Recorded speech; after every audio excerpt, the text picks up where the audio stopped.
Hujan turun malam itu tanpa henti, seperti pertanda buruk yang tidak ada seorang pun mampu cegah.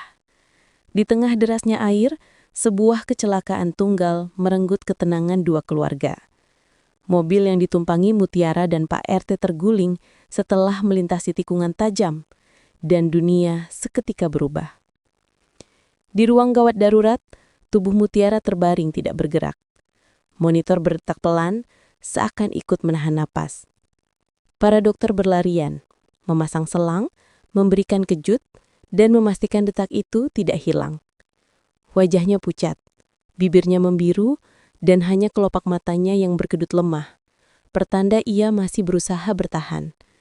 Di sudut ruangan, Kenzo berdiri kaku. Begitu pintu ruang ICU menutup, ia terduduk, gemetar, seakan seluruh kekuatannya dirampas dalam sekejap. Selama 3 hari, ia tidak pulang, tidak makan, tidak tidur. Ia hanya memegang tangan Mutiara, menggenggamnya seolah itu satu-satunya hal yang bisa menahan dunia agar tidak runtuh. "Bangun, Tah. Aku masih di sini," gumamnya lirih.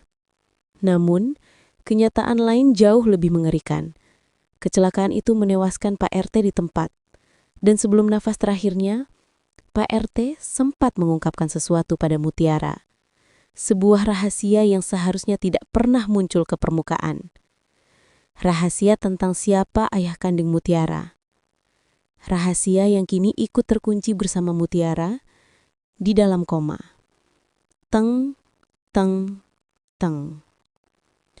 Rianti adalah orang yang paling ketakutan. Selama hidupnya, ia menutupi dosa yang membusuk perlahan. Pengkhianatan pada Widuri, kebohongan tentang masa lalu, manipulasi demi menyelamatkan dirinya sendiri, dan satu kebenaran yang paling ia takuti. Mutiara tidak seharusnya berlada di rumah keluarga itu. Ia kini berjalan mondar-mandir di depan ruang ICU dengan wajah penuh sesal. Air matanya jatuh bukan karena insiden itu, tapi karena bayangan masa lalu yang mulai mengejarnya. Jika Mutiara sadar, jika Mutiara berbicara, semua yang ia sembunyikan akan pecah begitu saja. Tidak ada tempat lari, tidak ada alasan, tidak ada perlindungan. Teng, teng, teng. Aditya ikut terpukul, lebih dalam dari yang ia sendiri pahami. Sejak awal, ia selalu merasa Mutiara membawa aura yang tidak pernah ia mengerti. Rasa hangat yang sangat mirip dengan Widuri, seseorang yang dulu ia cintai dan hilang secara tragis. Dan sekarang setelah kecelakaan itu, firasatnya semakin kuat. Ada sesuatu yang sengaja tidak pernah ia diberitahu. Sesuatu yang Pak RT tahu, sesuatu yang hanya Mutiara dengar sebelum semuanya menjadi gelap. Ketika ia melihat Kenzo tak bergerak dari sisi ranjang, Aditya merasakan campuran rasa hormat dan ketakutan.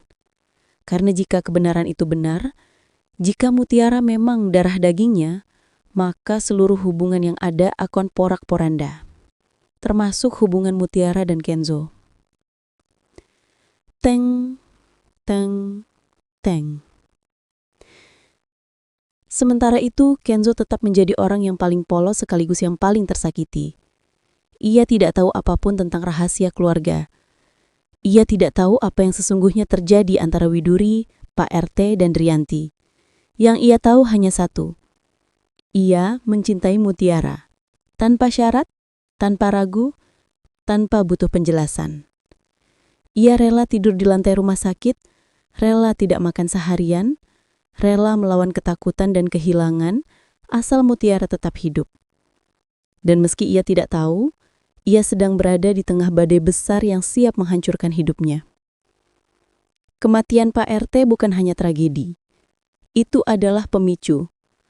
Kebaikan dan kebohongan yang ia tinggalkan mulai membuka jalan bagi kebenaran. Kebenaran yang hanya bisa diungkapkan oleh satu orang.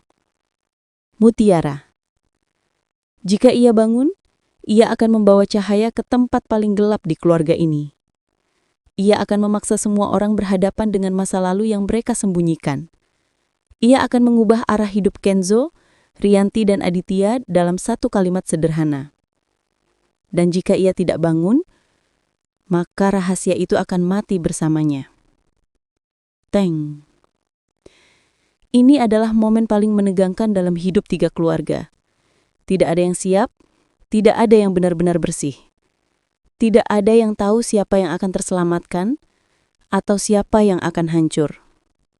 Yang pasti, ketika Mutiara membuka mata, cerita ini tidak akan pernah sama lagi.